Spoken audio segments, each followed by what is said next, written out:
Thank you, Chair. The first item I report on regularly is COVID. This is getting shorter each month, quite happily. The numbers are continuing to go down in Hawaii, and our UH situation is quite stable. Our plan now is to watch the case numbers within the university over the first month of classes. We know we're bringing together people who have been in other places, may have been traveling, and we want to be as safe as possible.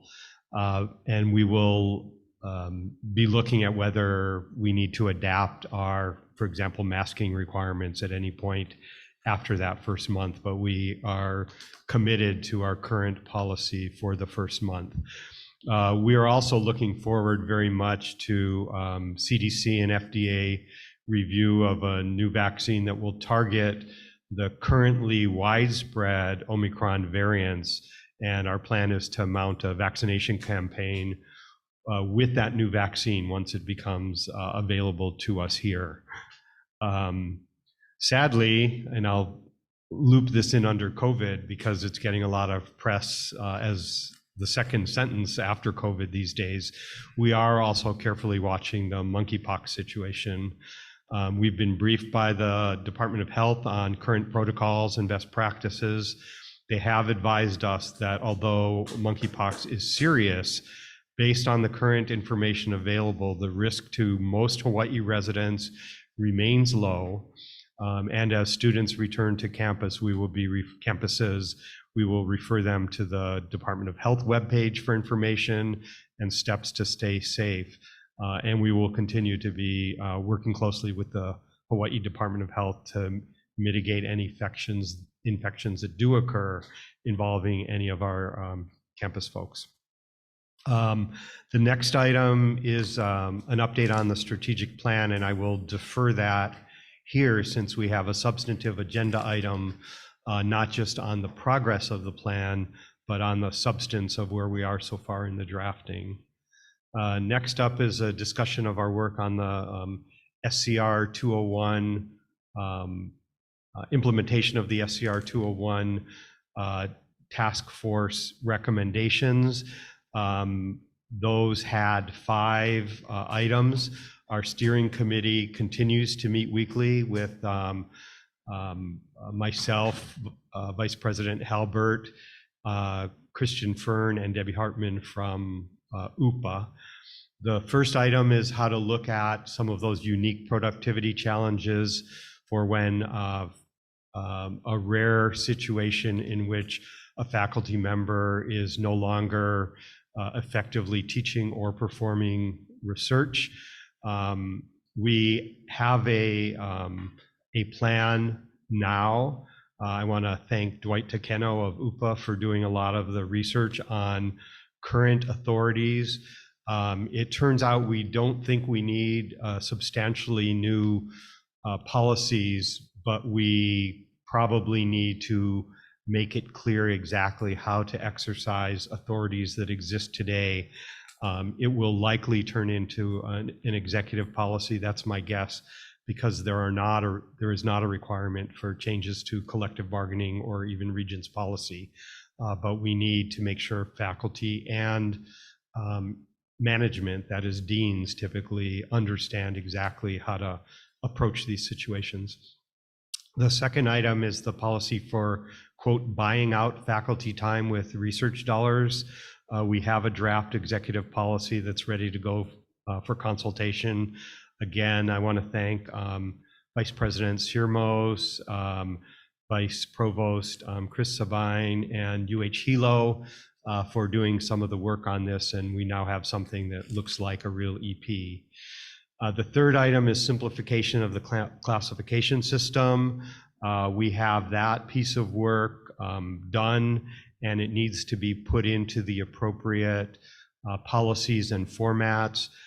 In brief, that would be the collapsing of the I, M, J, and R faculty types into a single faculty classification. We're affectionately calling it F for faculty. We would continue the C for the community college faculty L for librarians, including community college librarians. And our other innovation, again, from other institutions, which was the charge here, is to create a new classification called Professors of Practice. And these would be distinguished professionals, either practicing or retired, who do not necessarily have an academic background, but can, we believe, provide great benefit, particularly in applied fields. And we have a draft description of that classification. And again, I want to shout out to Debbie Hartman of UPA, who did the heavy lifting on this one in the research to find out how other universities are doing it. The hardest task involves the specialist and non-instructional community college faculty. You'll recall that we formed a working group of specialists to work on this project. They have been meeting 2 or 3 times so far. There is a lively email conversation going on. I would like to believe that the conversation is eventually converging, but this is the hardest part of what we're doing, I would say. And this is the work to define a classification of a new non-tenurable faculty type. And the challenge is differentiating, given the variety of things that specialist faculty do, differentiating this classification of professional faculty from tenurable faculty positions and from APT staff positions, many of whom do work that is indistinguishable from that of specialists. And then secondly, to define an approach to employment security and professional advancement outside of the tenure and promotion process. The last aspect of this task was transition issues. That is, after we have the new classifications, how would we create a process for people to migrate over if they choose to?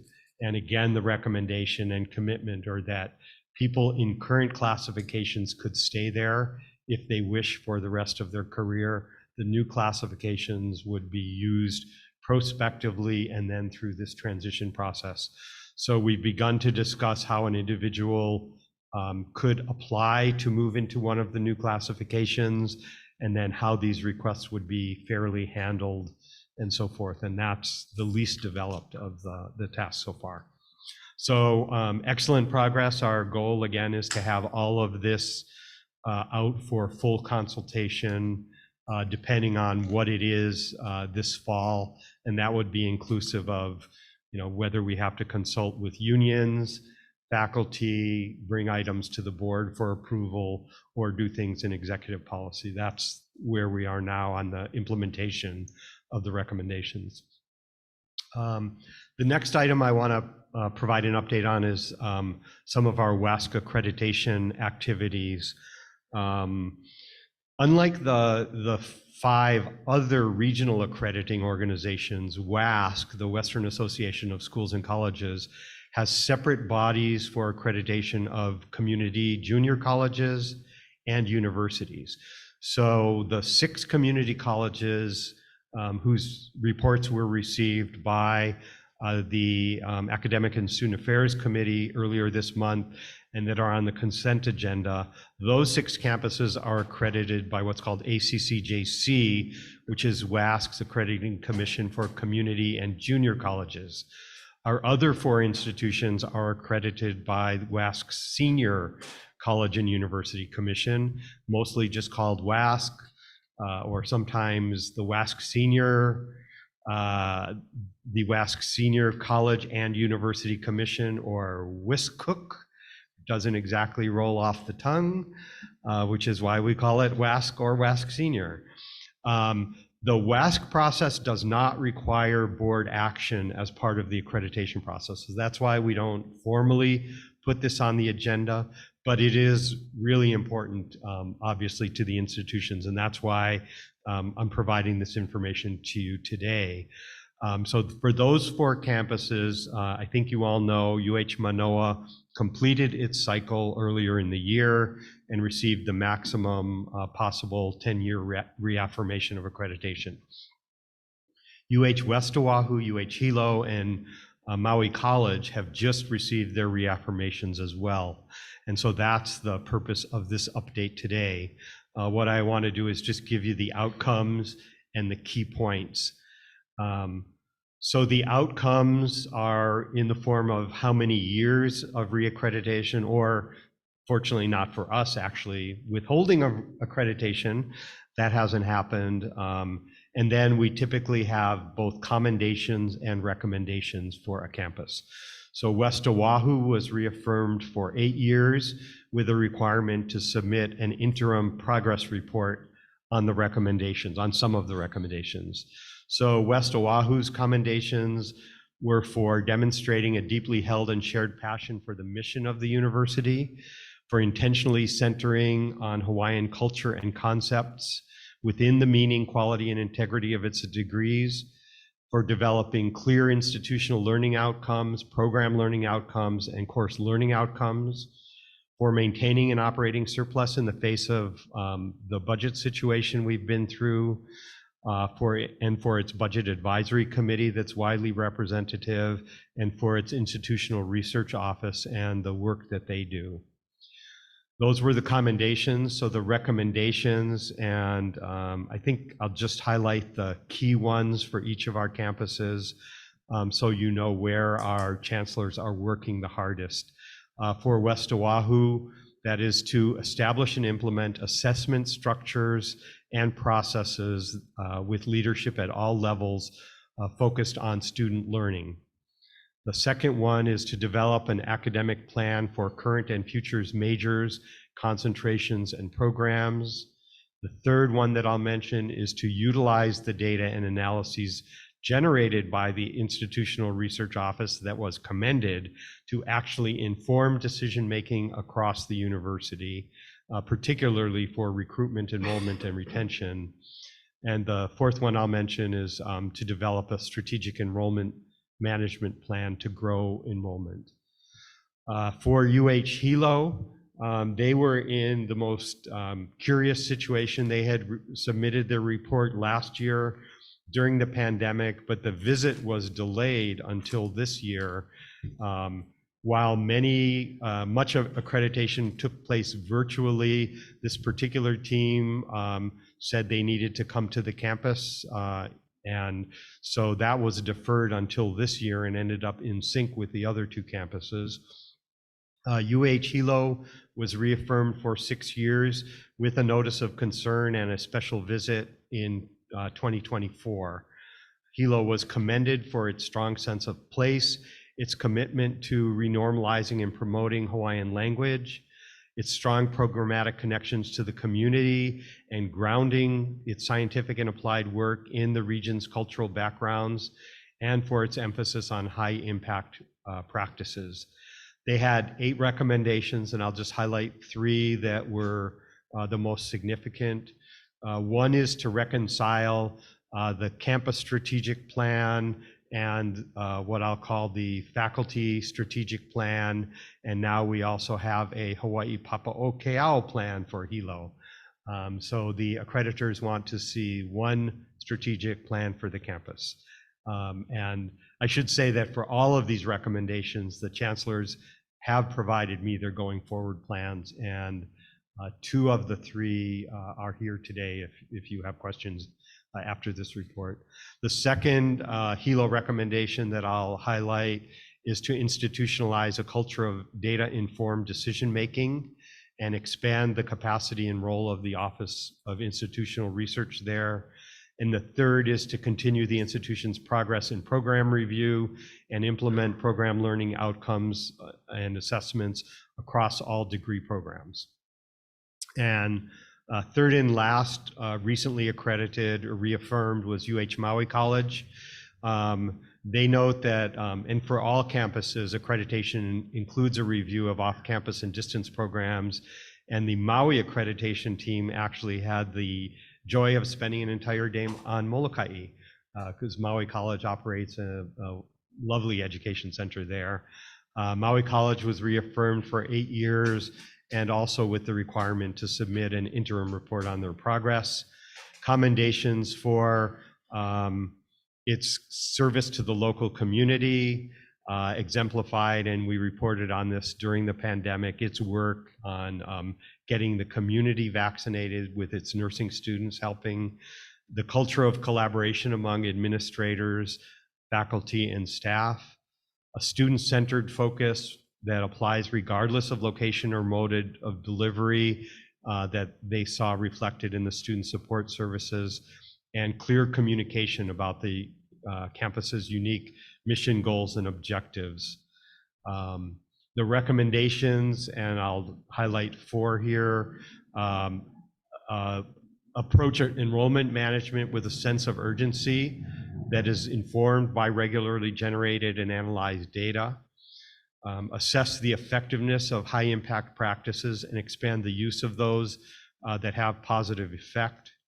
To collect and disaggregate student success data for Native Hawaiians and other underrepresented student groups to identify and close achievement gaps, and to refine assessment activities to include direct measures of student learning.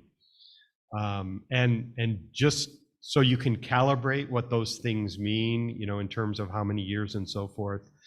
As it happens, I chaired 2 accreditation teams during this last academic year myself for 2 major California universities, and they received 6 years and 8 years of accreditation. So this is pretty common to see the kinds of numbers that our campuses just received as well. Lastly, let me highlight some other areas. I'd like to give you updates on enrollment. I wish I had great numbers, but as of today, 4 days before the first day of instruction, our headcount registration is down 3.6% across the system. These numbers vary day to day, but since I like to tell you how it looks today, we keep score ourselves. Today, UH West Oʻahu and Kauai Community College are up only by 36 and 55 students respectively. Manoa has been up and down. They're hovering fairly flat, but today they're down 10. So there you have it. But students are actually enrolled in more credit hours, even though there are fewer of them. So it's a mixed bag there. What I want to highlight, we've been watching numbers as we return from the pandemic. We are seeing many students at our campuses strongly opting for online sections. So this will be, I believe, an effect of the pandemic that we will see for years to come, if not forever. In many cases on campus, when we open online sections and in-person sections of the same course, the online sections are filling first. At some of our campuses, fully half our students are completely online, meaning they are not enrolled for a single course that requires on-campus presence. UH Mānoa and UH Hilo, not surprisingly, have the highest percentage of students who are physically coming to campus, 90% and 80% respectively. So more to come in November when we close off our census. I think we'll have a really interesting enrollment report for you. On the research side, we're starting a little bit more slowly this year. We're only a month and a half in, but as of this morning, we're at just over 49 million compared to just over 60 million last year on this day.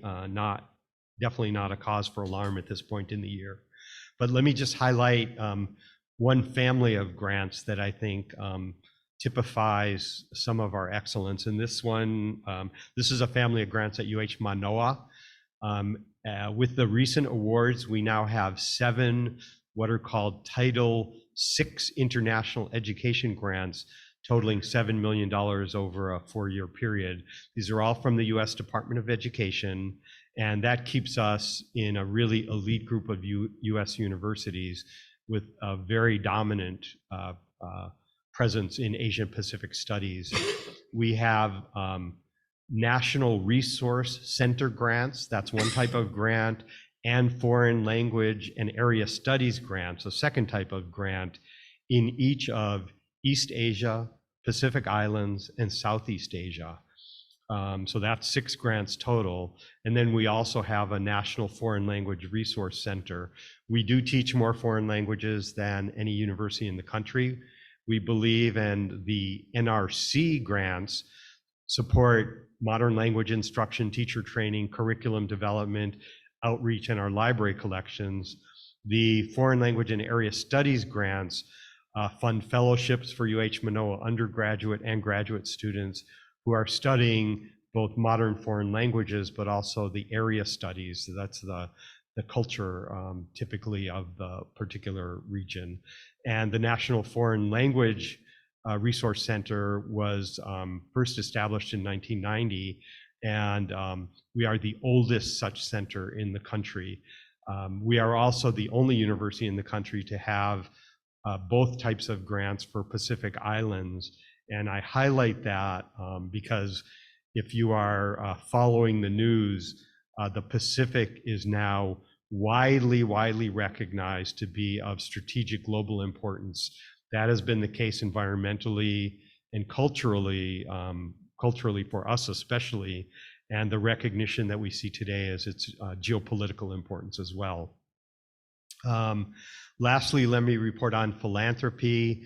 You may have seen the news that our total for last fiscal year was $165 million.